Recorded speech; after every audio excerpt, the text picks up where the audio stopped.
Hello everyone, मैं हूं सचिन और आप सबका बहुत बहुत स्वागत है मेरे इस यूट्यूब चैनल पे, जहां हम लोग देख रहे हैं वेबसाइट डेवलपमेंट विथ पीएचपी। और आज के इस क्लास में हम लोग देखने वाले हैं कुछ एरे फंक्शन। तो सबसे पहला फंक्शन मैं जो आप लोगों को दिखाने वाला हूं उसका नाम है एरे की। अब एरे की क्या करता है, जैसे मान लीजिए कि इस एरे में जितना भी कीज है, आपको पता होगा कि ये एरे जो इसमें की और वैल्यू पेयर टाइप्स का है। जैसे 101 की है तो DCS का वैल्यू है, 102 की है तो PGDCS का वैल्यू है, 103 की है तो टैली इसका वैल्यू है, 104 की है तो C++ इसका वैल्यू है। तो इस प्रकार से मेरे को सारा की एक अलग से एक एरे में स्टोर करवाना है। तो मैं क्या करूँगा, मैं यहाँ पे तो एक वेरिएबल ले लेता हूँ कीज नाम का। आप कुछ भी नाम ले सकते, कोई ज़रूरी नहीं कि कीज नाम का ही वेरिएबल लेना है आप लोगों को। हाँ, मगर जो फंक्शन यूज़ कर रहा हूँ मैं, आपको भी यही फंक्शन यूज़ करना होगा अगर आप चाहते हैं कि सारा की एक ही जगह आपको मिल जाए। उसका नाम है एरे की फंक्शन।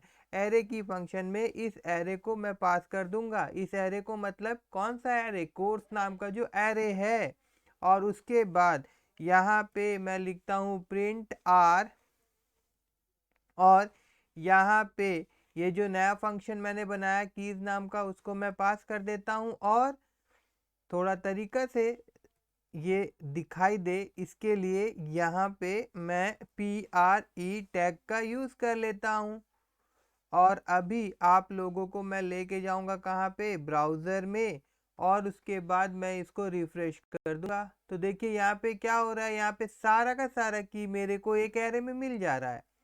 उसी प्रकार से अगर आपका मन में ये ख्याल आया होगा कि इसी प्रकार से तो कोई एक फंक्शन ऐसा भी होगा जो सारा का सारा वैल्यू हम लोगों को एक एरे में दे दे। जी हाँ, वो भी है जिसको एरे वैल्यू फंक्शन बोला जाता है। तो मैं यहाँ पे एक वेरिएबल ले लेता हूँ वैल्यूज नाम का, और इक्वल टू देन यहाँ पे मैं लिखता हूँ एरे अंडर स्कोर वैल्यूज वाला फंक्शन। और उसके बाद यहाँ पे मैं इस एरे को पास कर देता हूँ। देखिए ये अलग पेज है, ठीक है। इस पेज का नाम है एरे अंडरस्कोर वैल्यू। इसमें भी मैंने सेम वही वाला एरे बनाया है। और अब यहाँ पे जो मैंने यहाँ पे प्रिंट कराने के लिए जो प्री टैग और प्रिंट आर वाला फंक्शन लिया था, उसी को मैं लेके यहाँ पे मैं पेस्ट कर दूंगा। अब दोनों में फ़र्क क्या होगा कि इसमें जो एरे बना है, इसमें सारा का सारा क्या होगा, वैल्यू एक जगह आ जाएगा। मैं आपको दिखा देता हूँ यहाँ पे। इसको अगर मैं यहाँ रिफ्रेश कर दूं तो देखिए यहाँ पे DCA, PGDCA, टैली और C++। तो आप सबको समझ में आ गया होगा, अगर वैल्यू चाहिए अलग से एरे में तो एरे वैल्यू फंक्शन का यूज़ करेंगे, और कीज चाहिए तो एरे कीज फंक्शन का यूज़ करेंगे, ठीक है। उसी प्रकार से अभी यहाँ पे मैं दिखाता हूँ। मान लीजिए कि आप सबको इस एरे का पहला वाला की वैल्यू पता करना है, फर्स्ट की, तो उसके लिए भी फंक्शन है। तो उसके लिए मैं डायरेक्ट यहाँ पे क्या करता हूँ, इको करवा देता हूँ। और यहाँ पे मैं डायरेक्ट फंक्शन लिख देता हूँ एरे अंडर स्कोर की, और उसके बाद में फर्स्ट। और देन यहाँ पे मेरे को क्या करना होगा, इस एरे को पास करना होगा, ठीक है। इस एरे को मैंने पास किया, यहाँ पे मैं डॉट दे देता हूँ, और यहाँ पे मैं HR टैग ले लेता हूँ, ठीक है। और अगर मैं जाऊँ यहाँ पे वापस से और इस पेज में आ जाऊँ और इसको मैं अगर रिफ्रेश कर दूँ, तो देखिए यहाँ पे 101 जो मिल रहा है, ये पहला की है इस एरे का जो मेरे को ये रिटर्न कर रहा है। कौन रिटर्न कर रहा है भैया, ये फंक्शन जो मैंने यूज़ किया है। ये फंक्शन कौन सा फंक्शन, एरे की फर्स्ट। तो इसी प्रकार से अगर लास्ट की आपको रिसीव करना है, रिट्रीव करना है, तो उसके लिए भी एक फंक्शन है। उस फंक्शन में सिर्फ क्या करना होगा, हम लोगों को यहाँ पे LAST लास्ट लिख देना होगा। तो ये लास्ट की दे देगा हम लोगों को, ठीक है। यहाँ पे मैं जाता हूँ और एक बार मैं इसको रिफ्रेश कर देता हूँ, तो देखिए 104 इट इज़ द लास्ट की ऑफ दिस एरे, और ये हम लोगों को मिल रहा है।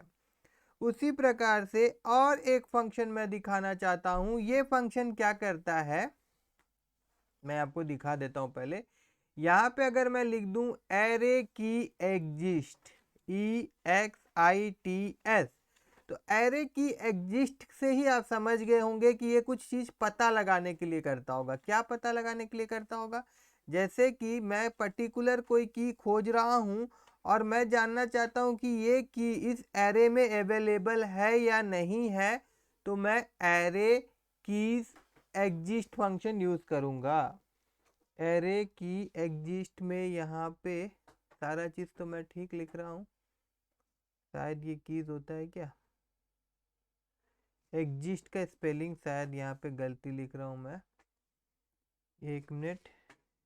ई ये तो फंक्शन मिल रहा मेरे को, ठीक है, एग्जिस्ट, ओके। अब ये फाइन है। अब क्या होगा कि जैसे कि आप सबको पता ही है कि 101 की है तो ये मेरे को 1 रिटर्न करेगा। देखिए अगर मैं यहाँ जाऊँ और इसको मैं एक बार रिफ्रेश करूँ तो देखिए मेरे को क्या रिटर्न कर रहा है, 1 रिटर्न कर रहा है। और अगर ये नहीं होता तो ये मेरे को 0 रिटर्न करता, मगर वो प्रिंट नहीं होगा, वो प्रिंट नहीं होगा।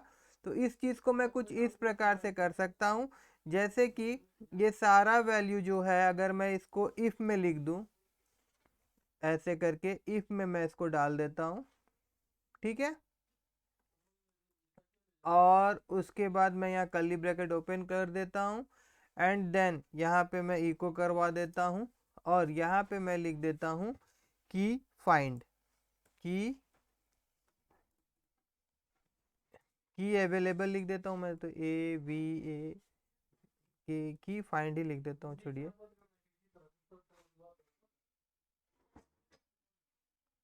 और यहाँ पे इको करवा देता हूँ, यहाँ पे मैं एल्स एल्स लिखता हूँ, ELE उफ एल्स। और उसके बाद यहाँ पे मैं क्या लिख दूँगा, की नॉट फाउंड या की नॉट अवेलेबल, आपका इच्छा, आप जो लिखिए, की नॉट फाइंड, ओके। और उसके बाद यहाँ पे मेरे को एक लाइन चाहिए तो मैं यहाँ पे HR टैग ड्रॉ कर देता हूँ, मतलब लिख देता हूँ, ठीक है। तो अब क्या होगा, देखिए 101 है तो यहाँ पे मेरे को मैसेज मिलेगा की फाइंड, देखिए की फाइंड। और अगर मैं यहाँ पे ऐसा की दूं जो यहाँ पे मौजूद नहीं है, जैसे कि 106 अगर मैं दे दूं और इसको रिफ्रेश करूं तो देखिए यहाँ पे क्या दे रहा है, की नॉट फाइंड, ठीक है। सेम इसी प्रकार से यहाँ पे और एक फंक्शन है। यहाँ पे वो फंक्शन में क्या होता है कि आपको एरे हटा देना होता है और की एग्जिस्ट लिखना होता है।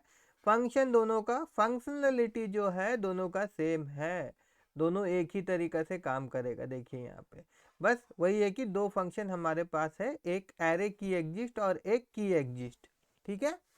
अब उसके बाद में अभी एक और लास्ट फंक्शन हम लोग देखने वाले हैं, एरे यूनिक।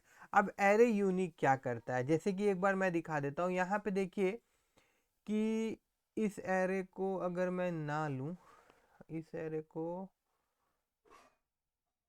ना लूँ, मैं अगर सोचो मैं कुछ अलग तरह का एरे ले लेता हूँ, तो यहाँ पे एक एरे मैं ले लेता हूँ और यहाँ पे मैं क्या करता हूँ, देखो A लिख देता हूँ, उसके बाद मैं फिर यहाँ पे B लिख देता हूँ और फिर मैं यहाँ पे क्या कर देता हूँ, C लिख देता हूँ। नहीं तो यही रहने देता हूँ, एक मिनट, सॉरी, इसी को रखता हूँ, सॉरी इसी को रखता हूँ। बस यहाँ पे वैल्यू मैं रिपीट कर देता हूँ, देखिए DCA, ठीक है ना। ये एरे में क्या है कि ये वैल्यू मेरे पास 2 बार रिपीट हो रहा है, ओके। और यहाँ पे मैंने एरे वैल्यू फंक्शन यूज़ किया है। और अगर मैं अभी आप लोगों को यहाँ पे ले जाऊँ और अगर मैं इसको रिफ्रेश करूँ तो ये 2 बार DCA को रिपीट कर रहा है। क्या कर रहा है, 2 बार DCA को रिपीट कर रहा है। अगर मैं एरे वैल्यू ना यूज़ करके एरे यूनिक अगर यूज़ करूँ, एरे यूनिक एक फंक्शन है, इसको अगर मैं यूज़ करूँ तो ये क्या करता है, एक बार हम लोग यहाँ देखते हैं। तो देखिए यहाँ पे ये DCA को रिपीट नहीं कर रहा है। तो आप समझ गए होंगे कि अगर वैल्यूज़ को रिपीट नहीं करवाना चाहते हैं आप, तो आप लोग एरे यूनिक यूज़ करिएगा। अगर आप चाहते हैं रिपीटेड वैल्यू भी आना चाहिए तो फिर आप एरे वैल्यूज़ फंक्शन यूज़ करिएगा। आई होप जितना भी फंक्शन है एरे से रिलेटेड आज हम लोगों ने देखा, आप सबको समझ में आया होगा। अगर समझ में आया हो तो मेरे इस वीडियो को लाइक कर दीजिएगा और मेरे चैनल को सब्सक्राइब करना मत भूलिएगा।